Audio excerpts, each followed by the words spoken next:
laiguana.tv. 10 años de verdad.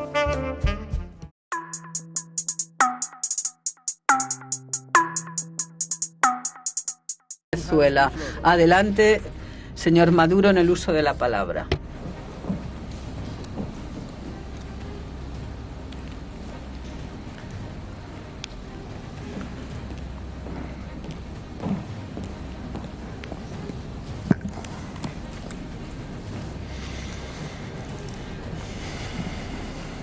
Buenos días a todas las delegaciones presentes. Hemos viajado 10.407 kilómetros desde Sudamérica, desde Venezuela hasta aquí, Sharm el Sheikh, Egipto, para traer nuestra verdad y para traer un saludo solidario y comprometido de la República Bolivariana de Venezuela a todos los países del mundo, a todos los pueblos del mundo, en especial al presidente de la República de Egipto, al-Sisi, y al pueblo de Egipto que ha organizado esta fabulosa conferencia mundial contra el cambio climático.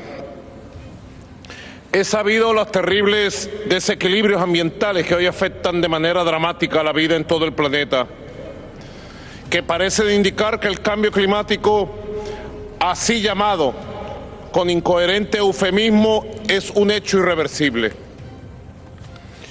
Temido por muchos y negado por las élites, aquel escenario distópico del que tempranamente alertó la comunidad científica, algunos líderes mundiales y casi la totalidad de los movimientos sociales, se ha convertido en una profecía autocumplida. La mayor crisis ambiental desde que la vida humana existe. La crisis climática es una realidad insoslayable que solo puede enfrentarse con hechos concretos, urgentes e inmediatos. Resulta dolorosa por partida doble tener que admitir además que la dimensión de esta crisis no nos toma por sorpresa. Desde el inicio de la diplomacia ambiental se contaba con los datos suficientes para declarar una emergencia temprana y actuar en consecuencia. De eso hace ya 30 años. Con la firma de aquel histórico Acuerdo de Kioto del año 1991, se logró un importante consenso para la reducción de la huella de carbono, que hasta el año 2009 dio buenos resultados. El Acuerdo de París 2015 apuntó a mejorar los mecanismos para obligar a los países llamados desarrollados del capitalismo del norte a reducir su impacto en el calentamiento global, y sobre todo se le da en el Acuerdo de París por fin un carácter vinculante a los aportes de la ciencia en el sentido del cambio climático. Pero también hay que decir, hubo penosos estancamientos y rupturas como las que se dieron en el año 2009 en la cumbre de Copenhague, donde se puso de manifiesto la poca voluntad de las élites negacionistas para avanzar con el ritmo adecuado a la emergencia y en el sentido correcto de la vida. Todavía recordamos Copenhague, la represión policial en las calles contra los movimientos ecologistas, las confabulaciones burocráticas corporativas que se instalaron desde entonces. Señor presidente, hemos perdido mucho tiempo desde allá hasta acá. Cada hora, cada mes, cada año de inacción, de vacilación, de indolencia, se traduce hoy en ecosistemas destruidos, en especies extintas y en el deterioro de las condiciones de vida del planeta que nos había dado con tanta generosidad, pero que hoy empieza a pasar una enorme factura por los abusos cometidos. Reconocer los fracasos civilizatorios en esta materia es el comienzo para rectificar de manera radical. Ayer nos amenazaba el cambio climático, pero hoy es el colapso absoluto del ecosistema quien se levanta frente a nosotros como un destino fatal. Lo dicen las proyecciones más vigentes. De seguir a este ritmo autodestructivo, en 30 o 40 años será inhabitable este planeta. Esta crisis climática, lo sabemos, tiene y tendrá consecuencias definitivas en el planeta que nos obliga a modificar el modelo de vida consumista. El último informe de la Organización de Naciones Unidas sobre el cambio climático, donde participaron 14.000 científicos del mundo, alertó que si no se reducen las emanaciones de los gases de efecto invernadero, como el dióxido de carbono, el metano, el óxido ferroso al 50%, el daño será irreversible en tan solo 8 años. Es decir, para el 2030 no habrá vuelta atrás en lo que estamos viviendo. Tormentas, huracanes, lluvias, frío y calor extremo que cambian inesperadamente las condiciones de vida y más aún, comprometen nuestra existencia. El calentamiento global está acabando con las especies en la Tierra y esto parece ser imparable. Por mencionar un ejemplo muy conocido, el calor extremo podría estar extinguiendo las abejas. Y si no hay abejas, se interrumpe el proceso y el ciclo natural de la polinización. Si no hay polinización, las plantas no se reproducen y esto disminuiría el oxígeno en el ambiente de la Tierra. La temperatura media anual mundial en los últimos 100 años subió 0.8 grados centígrados. Y se espera que para los próximos 5 años supere el 1.7 grados centígrados. Los gases de efecto invernadero se encuentran en los niveles más altos de la historia de la humanidad. Este nivel, que había caído en el año 2020, producto de la cuarentena de la pandemia, en el año 2021, con la reactivación industrial y comercial, superó el récord del 2019, cuando fueron aproximadamente 12% más altas que en el 2010 y 54% más alta en la emisión que en el 1990. En 32 años hubo un incremento que se debe registrar en siglos. Ha aumentado en consecuencia y de manera desordenada los fenómenos como las sequías, las lluvias extremas. Alrededor del 80% de los desastres naturales entre el año 2001 y 2021 estuvieron relacionados o bien con sequías o bien con inundaciones torrenciales.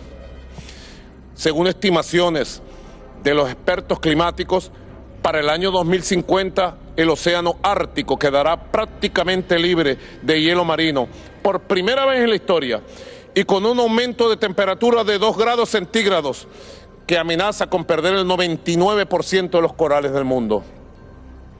De igual forma, los niveles del mar han subido 23 centímetros desde el año 1880 y casi la mitad de esos centímetros ha aumentado en los últimos 25 años. Cada año el mar sube, de acuerdo a los científicos, 3.4 milímetros. Dicho aumento está causando que el agua dulce se vuelva salada, comprometiendo los recursos hídricos de que dependen millones de personas en el planeta. Ciertamente la civilización humana es responsable de esta grave afectación que hoy vive el planeta. Sin embargo, esta afirmación es incompleta y pecaría de hipócrita si no se detalla que esa civilización es profundamente desigual. Está compuesta por países que llevan 2 siglos explotando indiscriminadamente los recursos naturales del planeta, mientras otros apenas tienen cómo alimentarse y persisten bajo un modo de producción preindustrial. La desigualdad. Venezuela es responsable de menos del 0.4% de las emisiones globales de gases de efecto invernadero en el planeta. No obstante, el pueblo venezolano debe pagar las consecuencias de un desequilibrio causado por las principales economías capitalistas del mundo, quienes han contaminado y continúan contaminando el planeta para el beneficio de unos pocos. La existencia, tal cual como la conocimos, se ha trastocado para siempre en perjuicio de todas las especies vivas del planeta. El ritmo de extinción de las especies que hasta el día de hoy conforman el complejo organismo de la biodiversidad se acelera y extiende alarmantemente, como lo advirtió el comandante Fidel Castro Ruz en aquel célebre discurso en Río de Janeiro hace 30 años en la Cumbre de Río. Cito: una importante especie biológica está en riesgo de desaparecer por la rápida y progresiva liquidación de sus condiciones naturales de vida, el hombre. Y agregaba el comandante Fidel Castro: mañana será demasiado tarde para hacer lo que debimos haber hecho hace mucho tiempo, señalando como gran responsable de esta amenaza contra la naturaleza, ya en el año 1992, al capitalismo salvaje y depredador. Será inútil, como ha sido hasta ahora, cualquier esfuerzo que emprendamos para paliar las consecuencias de este desastre ambiental si no tenemos el coraje de reconocer que esa y no otra es la causa del desastre que se avecina: el capitalismo consumista, el capitalismo voraz, depredador y destructor. En el año 2009, en Copenhague, el comandante Hugo Chávez Frías tuvo el coraje de decirlo aquella mañana de manera directa. Permítame recordar esa cita. Cito, decía el comandante Hugo Chávez: ¿cuál es la causa del cambio climático? La causa es el sueño de buscar la felicidad a través de la acumulación material y del progreso sin fin, usando para eso técnicas con las cuales se puede explotar de forma limitada todos los recursos de la tierra. No cambiemos el clima, cambiemos el sistema, sentenciaba en el 2009 el comandante Hugo Chávez en Copenhague. Señor presidente, el desequilibrio y la crisis ambiental creadas en la naturaleza son equiparables a las condiciones de desigualdad e injusticia que el capitalismo ha creado contra la humanidad. Un sistema que normaliza la explotación entre los seres humanos no tiene condiciones éticas para respetar a las otras formas de existencia. El capitalismo ve recursos donde otras culturas ven la vida y lo sagrado. Se siente por eso con derecho de poseer y destruir cuanto se encuentra a su paso para la acumulación del capital. Es necesario en esta cumbre llegar a acuerdos de acción reales y efectivos de cara al problema estructural, pero también debemos diseñar ya mismo una agenda concreta para proteger a las poblaciones vulnerables del planeta. La humanidad no puede seguir huérfana. Es necesario concretar sin demoras, señor presidente, sin demoras ni artificios burocráticos, el Fondo de Financiamiento de Pérdidas y Daños Climáticos, del que venimos hablando hace unos años en cumbres anteriores. Sobre esta propuesta impostergable debemos trabajar hasta el último detalle, afinando los mecanismos para que el auxilio financiero sea de forma directa, justa, oportuna y expedita, de manera que llegue a los pueblos más afectados la indemnización por los daños ambientales. Cualquier acuerdo que se tome hoy debe atacar de raíz el problema y atender prioritariamente a los más vulnerables del planeta. La desigualdad abismal entre los países del llamado primer mundo frente al resto se ha incrementado y profundizado en las últimas décadas al mismo paso de la destrucción ambiental. Hay una correlación entre la crisis ambiental y la crisis de desigualdad que genera pobreza en el mundo.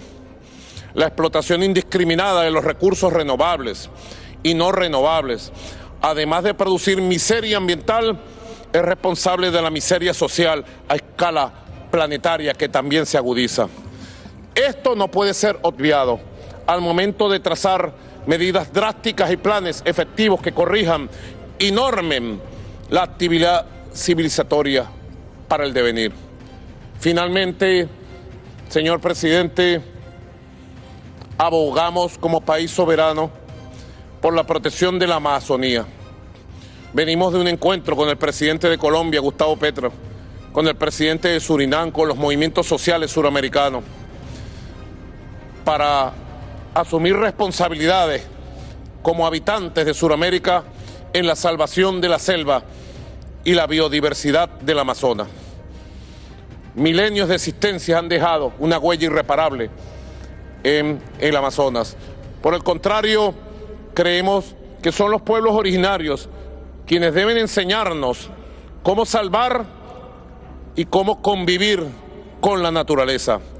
Las culturas ancestrales y originarias de todo un continente, de los indios originarios Sioux del norte de América hasta los Yanomamis de la selva amazónica, han concebido siempre a la tierra y a la selva como un ser vivo que siente y piensa como nosotros.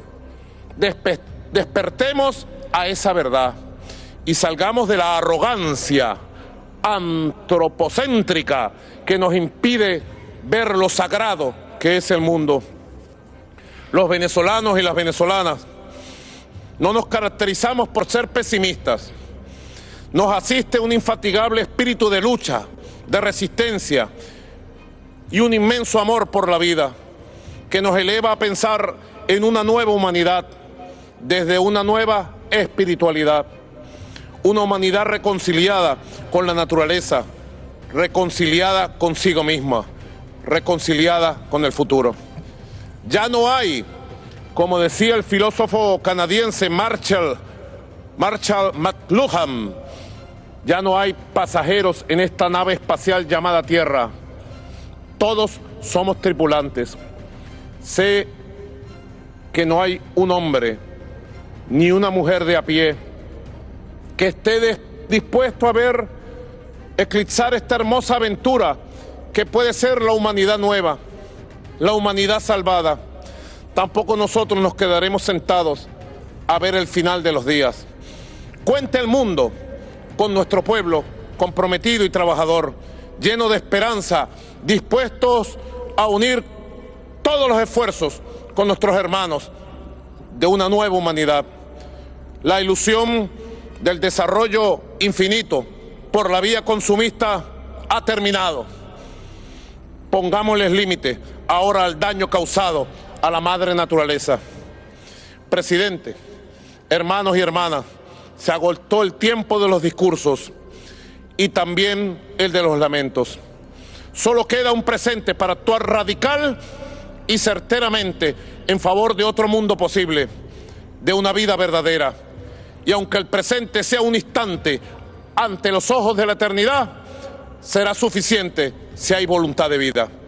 Y hay voluntad de vida. Muchas gracias, señor presidente.